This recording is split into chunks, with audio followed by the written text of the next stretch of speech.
नेपालको प्राकृतिक काखमा लुकेको एउटा ऐतिहासिक स्थान म्याग्दी जिल्ला ढौलागिरी गाउँपालिका वार्ड नम्बर 5 मा अवस्थित रमणीय गाउँ हो मल्कबाङ। भौगोलिक रूपमा केही दुर्गम र भिरालो जमिनमा रहे तापनि यहाँको प्राकृतिक सौन्दर्य र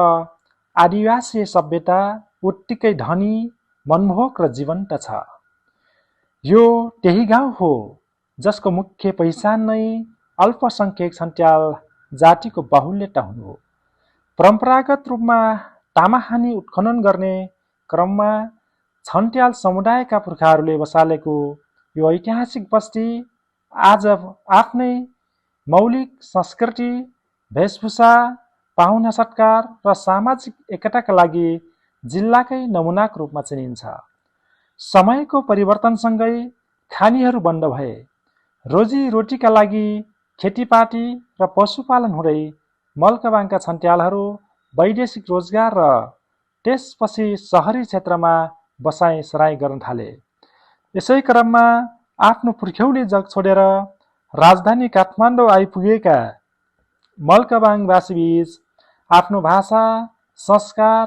परम्परा जोगाउन र सुख दुःखमा हातेमालो गर्न साथै गाउँदेखि काठमाडौँसम्म जोड्नको निमित्त विक्रम सम्वत 2071 सालमा स्थापना भयो मल्कबाङ समाज काठमाडौँ। संस्था स्थापना कालदेखि नै दुःख सुखको सारथी बन्दै आएको यस समाजले हरेक वर्ष झैं यसपालि पनि एउटा जमघटको आयोजना गर्यो। नयाँ वर्ष विक्रम सम्वत 2083 को पावन अवसरमा समाजका सदस्यहरूबीच आपसी चिन्जान, भेटघाट र मनोरञ्जन गराउने मूल उद्देश्यका साथ 2083 जेठ 3 गते आइतबारका दिन काठमाडौँको ऐतिहासिक बालाजु 22 धारामा एक भव्य वनभोज कार्यक्रम सम्पन्न भयो। समाजका सदस्यहरूले निर्धारण गरेको समयअनुसार नै बिहानको 9 बज्दा नबज्दै सहभागीहरूको आगमन सुरु भइसकेको थियो। कोही पैदल यात्रा गर्दै त कोही आफ्नो साधनमा 22 धारा आइपुगे। 22 धाराको त्यो खुला र आकर्षक पार्क, हरियाली वनजङ्गल, चिसो पवन र खनिजयुक्त कञ्चन पानीको सुमधुर वातावरणले सबैको मन प्रफुल्ल बनायो। सहभागीहरू पुग्ने बित्तिकै स्वादिष्ट खाजा तयार भयो। खाजाको स्वादसँगै भलाकुसारी सुरु भयो। त्यसपछि सुरु भयो रमाइलोको श्रृङ्खला। महिला दिदीबहिनीहरूको सामूहिक तस्बिर खिचाउने लहर चल्यो भने कोही टिकटक बनाउन व्यस्त देखे र कोही त्यहाँका वन्यजन्तु र बाँदरहरूसँग हेर्दै रमाए। मध्यान्तरतिर पुरुषहरू भलाकुसारीसँगै पेय पदार्थका स्वाद लिइरहेका थिए भने मनोरञ्जनात्मक साङ्गीतिक प्रस्तुतिमा महिला दिदीबहिनीहरूले सामूहिक नृत्य प्रस्तुत गर्दा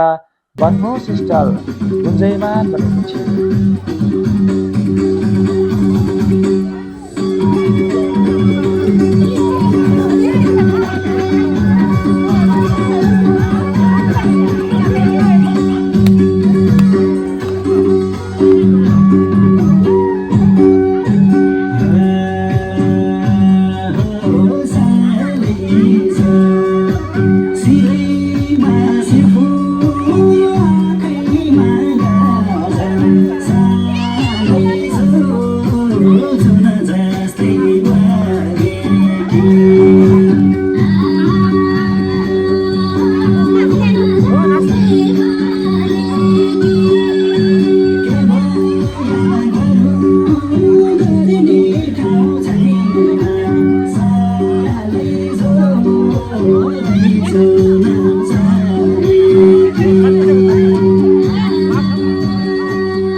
केही समयको नृत्य पश्चात दिउँसोको भोजन तयार भयो। सबैजना भोजन ग्रहण गर्न तयार भए। स्वादिलो भोजन ग्रहण गरिसकेपछि पुनः सङ्गीत र नाचगानको दोस्रो चरण छ।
Siap, Pak. 2 किलो टका करे 50 एउटा प्याकिङ हो किने एकदम रमाइलो है भाइ है बेला बेला भेटघाट टाप भन्ने निमा एकसाथ निमा समय मान्छे भेटघाट टाप पाका मान्छे चिन्न तलाई निनानीमा चिन्न तलाई नाटा सम्बन्ध निमान्छे मुभे थाइम हैन अधेर पार्टी बेला बेला भेटघाट टाप एकदम गानाको ताक नै चामिस मैले पनि चामिस नि अरु दाइ भाइ चिनिन्छ साइन अनुसार खाता एकदम चिन्न दाइ मान्छे एक्लै दाइ भाइ कति खल्लो मस्त पनि चिन्न तलाई नि पनि मान्छे मान्छे भेट्दैन मान्छे अर्को वर्ष पनि सुबेर एकचोटि लापरेको गाना आता हेर्ने सम्म यो है पार्टीमा यो भेटघाट कार्यक्रम लगाइराखेको एकदम गाना ल धेरै धन्यवाद है ल एउटा टोगामा लगायो कार्यक्रमको अन्त्यमा अन्नको अपमान गर्नु हुँदैन भन्ने सामाजिक सद्भावलाई आत्मसात गर्दै बचेका खानेकुराहरूलाई व्यवस्थित रूपमा पोको पारेर सहभागीहरू माझ नै वितरण गरियो। जो 22 धाराको त्यो सुखद वातावरण र आत्मीयतालाई एउटा मिठो सम्झनाको रूपमा मनमा सजाएर हामी सबैजना आफ्नो गन्तव्यतर्फ बिदा भयौँ। मल्काबाङ समाज काठमाडौँ, हाम्रो एकता हाम्रो पहिचान। धन्यवाद। सेमो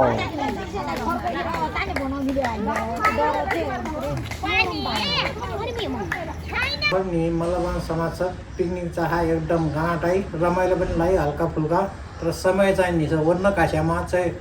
समय अभाव टाखे एकदम लास्ट टाइम नि वैशाख महिना नै चाह परेको कुरो मतलब लास्टमा चाहिँ भिए जहिले पनि एकदम घाँटाइ अझै नाखेर नि सधैँ मिलिसेर चाह परि जम्मा छ सहयोग ला एकदम गरामो अझै पनि चुबन्ड नि अझै बसकै लासेर सहयोग ला परि र नि मल्काबाङ समाज खालाइसेर गठन टाखाने भ्याएको कुरो चाहिँ चु पहिला 71-70 आसपासमा चाहिँ चु नि गमन मामा र तेह्र निम्दैन ठाउँबाट छ तुम गाउँमाको घोरेटो बाटो क्यामे विशेष दि गाउँ छ सहयोग लापरि बिहा हिसाब छ चाहिँ चु नि ताई काठमाडौँ पोखरे अझ समाज मिसेर चल्छ चाहिँ गाउँ काम छ सहयोग ला बिहा हिसाब छ लासिया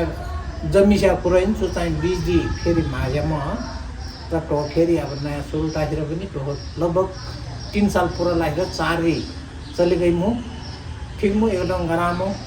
अझै पनि लासिर चली गई र नि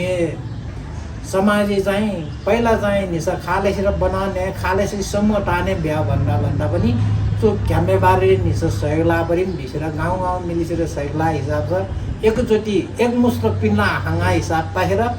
महिना 500 उठाइसेर अब क्याम्प पनि बनिकै लावा पैसा पनि उठिकै लावा जति तम उति सहयोग ला बिहा हिसाब चाहिँ चाहिँ तो क्याम्पमा चाहिँ बन्दाइ चिन्जेर टोनी समाज चाहिँ फेरि नयाँ गठन लागेर नयाँ गठनले दुखी गरिब गाउँका खास्या बिमारी मारा र निरानै अवस्था परि बेलामा कोही कुरो नि समय साथी पैसा ता कुरा आटा र नि हजुर समाजका चाहिँ पनि बिना ब्याजीलाई पनि बिना ढिटोरी र सुलभ सस्तोरी यहाँ भिसेर गठन टाखेन र टो पैसा पनि अब उठिकै लगानी लागै लाखेरि अब समस्या फेरि अब कोही गरिबमा खाइ बेलामा चन्दा पनि पिल्न हाँगे बिहा समस्यासम्म टास्यामा तर चाहिँ कोरोना आइन कि तर बनाइले चाहिँ हसी खाए बिहे अब वर्षका एकपल्ट पिकनिक चाह एकदम गनाइन जम्मा मिलिसी चाह परि ढो पनि एकदम गाँले चाहिँ फेरि पनि अहिले नि गाँले चाह परि र रमाइलो ला परि नि समाज मिसेर झ्याउनु परा परि झ्याउनु हा परि कोइसा चाहिँ समाज मन पर्या कोइसा मना पर्या छ पनि आटम र समाज व्यक्ति चाहिन्छ व्यक्ति र समाज चाहिनु र नि व्यक्ति निस समाज लागेर तालाए खालाए भीम मान्छेलाई समस्या परिलन गर्छ थायम र समस्या खा भन्दा पहिला निस समाज मिसी चिजा करेगाना समाज खाचा करेगाना र नि समाजि पारस्या करेगाना नि गुरु बिया करेगाना र अब कतिपय मान्छेसँग चु नि समाज ठिक आइन बिहारी लागिन् तर चाहिँ गलटिन सोचाइ गलटिन दुःखो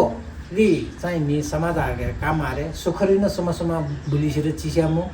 सुमाना न बिर्सिसेर चिस्यामु र दुःख परिला नगज बल्ल ओहो नाना नि समाजमा नारा करेगामा खेटाइ खेपिन्जी ओह नि गुरु बिहा करे रमाइल टाइ करे खुसी टाइ करे गाना टामे र हामीले छैन अब सुमारा त्यही आबरिसा बेला न सुमाना न बिर्सिस ला कुरो आइन कि सुमाइ मन गाम्छ ने ना सहयोग लाम भिसेर लावा कुरो हिन्छ र र आज कुरो ज्ञान पिन्छेर जम्मै सहयोग लाभ पनि धन्यवाद